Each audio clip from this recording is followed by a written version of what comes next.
Good evening. You're watching State of Business on Art Television. This is Zeenat Musafir. Let's take a look at the headlines first. Sri Lanka Police and SCRM signs to strengthen community policing committees.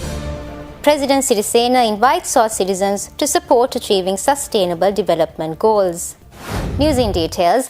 In a landmark event, the Inspector General for Police and the Secretary General of the Secretariat for Coordinating Reconciliation Mechanisms signed a memorandum of understanding to allocate 52 million worth of funds to implement and run the joint project refocusing of community policing communities to promote national unity and reconciliation dialogue. Sri Lankan police officials and the SCRM have agreed to run a joint project to strengthen the capacity of community policing communities through a series of grassroots engagement platforms to convey the government's reconciliation agenda. The engagement platform will be used as a feedback mechanism to obtain ideas on decisions the government proposes to enact and to mitigate racism and misinformation at village level. The MOU is expected to build a team of peacemakers at district and divisional levels to promote national unity, reconciliation and the coexistence dialogue of the Sri Lankan government. The program will continue for a period of 5 months in Anuradhapura, Kurunegala, Kandy, Ratnapura, Mathura, Gampaha, Badulla, Kalutara and Galle. Senior advisor to the Ministry of Finance and Mass Media, Manu Thithawalla, made the following remarks while addressing the gathering. Firstly, I'd like to briefly tell you what community policing committees are. The community policing committees are well-established organizational structures under the Department of Police with the active participation and help of the Ministry of Public Administration and Management and Law and Order. There are approximately 14,000 community policing committees currently operating, covering all the GN divisions island-wide. These committees were originally established to enlist the help of villagers to ensure village security during the conflict. CPCs, as they are known, currently focus on drug prevention, prevention of child abuse and sexual violence, and dengue prevention activities. Speaking during the launch ceremony of the National Sustainability Discourse held at the BMICH yesterday, President Maithripala Sirisena invited all citizens to join hands in achieving sustainable development goals in order to make Sri Lanka a peaceful country. The chairman of the Export Committee on Sustainable Development, Professor Mohan Munasinghe, presented the first draft of the Vision 2030 document to President during the event. The main objective of this program is to prepare a plan to determine the long-term economic, social and environmental goals of the country for the next 12 years while displaying the capabilities of Sri Lanka. President Sirisena also launched the website of the National Sustainability Discourse at this event. President Sirisena presented 2 special proposals to the National Sustainability Discourse with regard to finding a viable solution to the human-elephant conflict and for the issues arising as a result of animals destroying more than 32% of the country's crops. Meanwhile, presenting ideas on current development programs, the President invited Sri Lankan engineers living abroad to contribute to the program to reconstruct 24 reservoirs, which is being conducted simultaneously to the Moragahakanda Kalugang Irrigation Development Program. The Colombo Defence Seminar 2018 under the theme Security in an Era of Global Disruption will be held from the 30th to 31st of August at the BMICH in Colombo. The press conference with regard to this was held in Colombo today. The seminar is expected to draw attention of 800 local and foreign participants, including 13 foreign and 14 local speakers.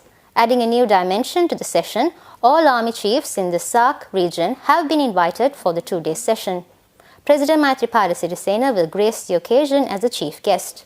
Since its inauguration in 2011, the Defence Seminar has transformed into an internationally accepted roundtable for interaction on matters pertaining to national, regional and international security. This time the theme of this entire seminar is Security in an Era of Global Disruption.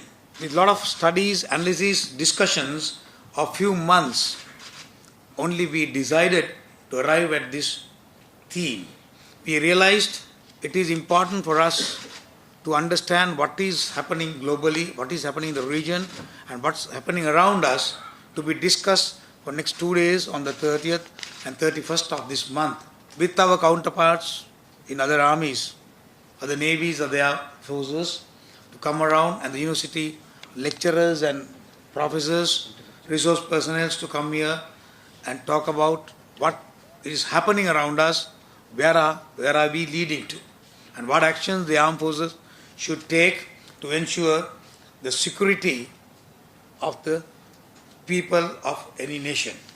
We're going in for a short break. Do stay tuned for more news after these commercials.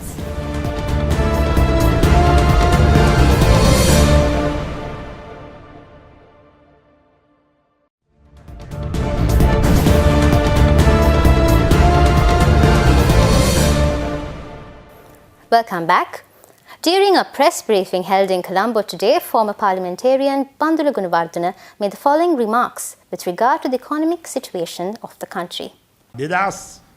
පහළවෙදී රුපියල බේරා ගැනීම සඳහා ශ්‍රී ලංකා මහ බැංකුව ශුද්ධ වශයෙන් dollar එළියට දාලා තියෙනවා 3250 මිලියන ඇමරිකානු ඩොලර් මිලියන 3250 වෙළඳපොළට දාලා තියෙනවා රුපියල බේර ගන්න 2015 දී 2016 දී දාලා තියෙනවා ඇමරිකානු ඩොලර් මිලියන 1093ක් මේ වර්ෂ දෙකේදී පමණක් දාලා තියෙනවා ඇමරිකානු ඩොලර් මිලියන 4343ක් මම අහනවා මේ රටේ කවුරු හරි ආර්ථික විද්වතෙක් හරි විද්‍යාඥයෙක් හරි මහාචාර්යවරයෙක් හරි ආචාර්යවරයෙක් හරි ඉන්නවා ලංකාවේ ඉතිහාසයේ රුපියල බේර ගැනීම සඳහා ඇමරිකානු ඩොලර් බිලියන 4.3ක් ද්‍රවශීලතාවය සපයපු ආණ්ඩුවක් මීට පෙර කවදා හරි තිබිලා තියෙනවද කියලා. ඉතින් දැන් බලන්නකෝ මේ හම්බන්තොට වරාය විකුණලා ගන්නේ ඇමරිකානු ඩොලර් බිලියන 1.4යි.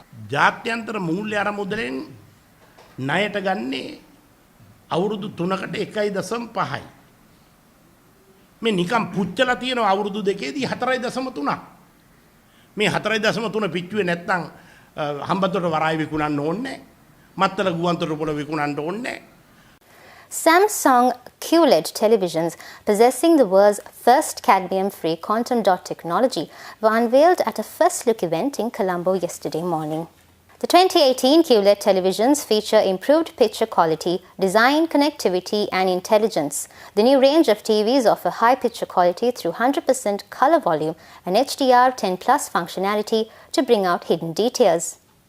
The QLED range also comes with one visible connection, whereby through a single hardly visible cable, data and power can be transmitted. We're going in for a short break. Do stay tuned to see how the stocks perform today after these commercials.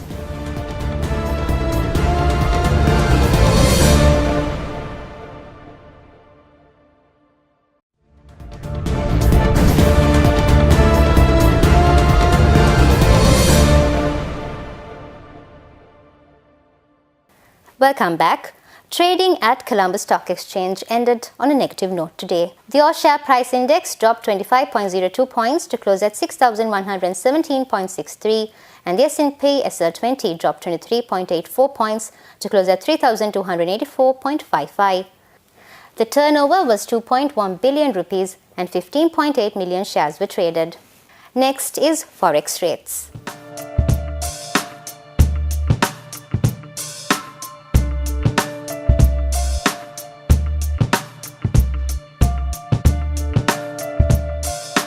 That's all the news we have for you today. Join us tomorrow with State of Business on our television at the same time. Until then, take care and good night.